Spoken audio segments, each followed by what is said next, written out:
सिर के दर्द में योग में और क्या क्या करें, ऐसे देखो कौन से आसन करें? हाँ, एक तो ध्यान की क्रिया बहुत ज़रूरी है इसमें। मतलब आप लेट कर ध्यान की क्रिया करोगे तो बहुत ही अच्छा इफेक्ट पड़ेगा, क्योंकि माइंड का ही खेल है हम्म। ये दिमाग का ही खेल है।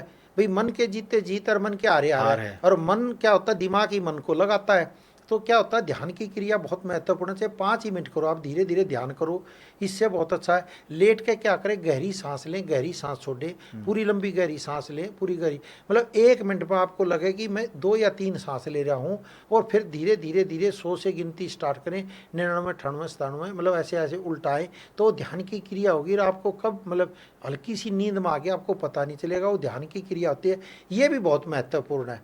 और जिनको बहुत ही भयंकर दर्द होता है, ना आराम पड़ता है, तो फिर एक नहाने की क्रिया में, क्योंकि कईयों को सर्वाइकल के कारण भी सिर में दर्द हो जाता है, हाँ जी तो हाँ। ये नहाते वक्त ये क्रिया करनी होती है। क्योंकि जोर से हाथ यहाँ मारे और जोर से 3 बार इधर मारे, मतलब 3 बार इधर मारे, 3 बार, इससे क्या हो, नस खींचेगी, नस खींचेगी तो सर्वाइकल दर्द होगा और उसके कारण भी आपको चक्कर वक्कर आते तो आराम पड़ेगा। तो सर्वाइकल में भी आराम का पड़ेगा और सिर में दर्द में, फिर यहाँ पानी डाल लें, इससे बहुत अच्छा इफेक्ट पड़ेगा। और दूसरा काम क्या करें, जिनको भयंकर दर्द होता है, मतलब आप पट्टा बांध लेते हो, बहुत करड़ा बांध लेते हो, तो एक तो धारा स्नान की क्रिया करें। फिर क्या करें, लेट जाए आप, रीढ़ की हड्डी पर बिल्कुल ठंडे बर्फ़ के टुकड़े डाल लें, बर्फ़ के टुकड़े डाल लें और रीढ़ की हड्डी पर पूरी पर रख लें, मतलब, और फिर रख ले, क्योंकि रीढ़ की हड्डी भी आपकी ठंडी होगी। बहुत ही अच्छा है इससे। मतलब कई बार क्या होता है, हाई बीपी हो तब भी दर्द हो जाता है, या लो बीपी हो जाए तब भी दर्द हो जाता है। अच्छा। मतलब आपकी शुगर भी डाउन भी होगी तब भी दर्द हो जाएगा।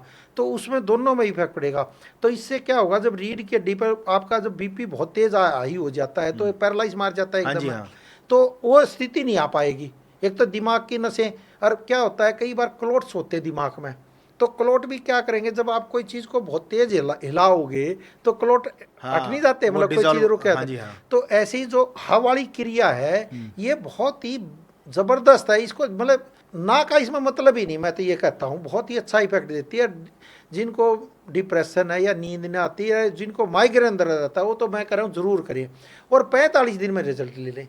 तो ये हवा वाली क्रिया, रीढ़ की हड्डी पर ठंडी मतलब बर्फ़ की पट्टी रख के, मतलब पूरा आराम से लेट जाए और उसमें फिर ध्यान की क्रिया करेंगे तो बहुत ही अच्छा लाभ मिलेगा। जिनको मतलब एक्यूट माइग्रेन दर्द रहता है, जो सिर को फोड़ने के लिए मतलब कहते हैं भी मैं फोड़ दूँ सिर ने, इतना दर्द होता है, और ये बहुत अच्छा इफेक्ट पड़ता है। और फिर क्या होता है, ज़्यादा दर्द हो तो फिर मुल्तानी मिट्टी का लेप लगाएं, मतलब सिर पर पूरा मुल्तानी मिट्टी का लेप लगा लें, फिर 10-15 आधा घंटे बाद धो लें, वो भी ठंडी या होती है। ठंडी पट्टी रखें, उससे भी बहुत अच्छा इफेक्ट पड़ेगा। पेट पर मिट्टी की पट्टी रखें, अगर मिट्टी की पट्टी ना रखें तो पेट पर मुल्तानी मिट्टी का ही लेप लगा लें और सिर पे भी लगा लें, तो बहुत ही अच्छा, मतलब ये प्राकृतिक चिकित्सा में हम करवाते हैं, इससे भी बहुत अच्छा लाभ मिलता है। बहुत से मतलब दवाई ना खा पाते हैं तो ये भी साथ में करें। और मैं तो कहता हूँ आदमी ने अपने पर दान दे देना चाहिए, वही है, और दान वही है, अपनी दवाइयाँ खाएं तो वही दान माना जाएगा, अपने सही, पर जो खर्च दें। बिल्कुल और सही ये बात। मजाक की बात नहीं है, बहुत हमने देखा है कि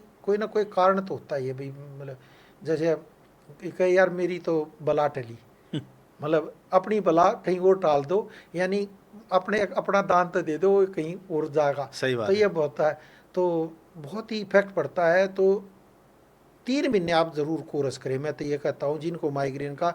और आयुर्वेद हमारे डॉक्टरों से सलाह सकता है, या जो दूसरे आयुर्वेदिक डॉक्टर है कहीं उनसे सलाह लेकर अपना करें, और किसी अच्छे योग चिकित्सक की सलाह से अगर इसके माइग्रेन की एक्सरसाइज करेंगे तो और अच्छा लाभ मिलेगा। तो कहने का मतलब है पहला सुख निरोगी काया। ना, निरोगी काया तो है, मतलब दौलत काम ना आएगी, सेहत सेहत साथ साथ निभाएगी। निभाएगी। और सेहत से समझौता, बीमारियों को नोता।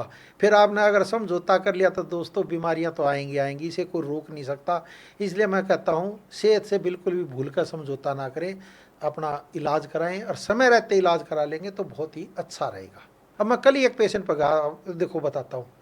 वो लेडीज़ का पैरालाइज टाइप सा मार गया, वो बेचारी लेटी बिस्तर पर, और कमरे में इतनी भयंकर स्मेल हो रही, मतलब आप 5 मिनट नहीं बैठ सकते, मतलब अच्छा। इतनी। मैंने कहा जी ये क्या, मतलब वो भुगत रही है, करी कि क्या करूँ, कोई करने वाला है नहीं। अब देखो, और पैसा भी खूब है, अच्छा। मतलब पैसे की कोई कमी नहीं। मतलब उसका एक लड़का अमेरिका रहता है, एक लड़का वहाँ था, तो उसने मतलब मेड रखी हुई है, काम वाली रखी हुई है, उसकी सेवा करने रही थी, 30,000 रुपये उसको भी दे रहे हैं। लेकिन आदमी क्या करे, तो इसलिए पहला सुख ही निरोगी काया है। हम्म। अब वो कर लेते तो खुद ही अपना बिस्तर झाड़ लेती, सही अब वो बात। पड़ी रहती है, वो काम वाली भी कितने दिनों करेगी। तो मैं ये कहता हूँ कि ये दौलत तो वाकई में काम नहीं आती। मैंने कहा मेरे दोस्त की मतलब वो थी, तो देख कर मैं देखा 4 साल से बेचारी बिस्तर पर क्या करेगा। अब देखो वही करें भुगतता आदमी। अब करी जी मेरे सिर में वो, हाँ वो यही करी, मेरे बहुत सिर में दर्द रहता है। अब मैं उसको क्या बताता, मैं क्या बताऊँ उसको भी। मतलब मैंने कहा जी नहीं आप ठीक हो जाओगे। फिर मैंने उस लड़की को अभी ये ठंडी पट्टी रखा करो, सिर में धारा स्नान कर दो, तो ये बिस्तर पे लेटी लेटी रीढ़ की हड्डी पर ठंडी वो रखो बर्फ़ की पट्टी, तो उससे आराम पड़ेगा। वैसे तो मैं कल ही बता का हूँ, अब 1 महीने बाद पूछूंगा उससे क्या आराम पड़ा, तब पता चलेगा जी।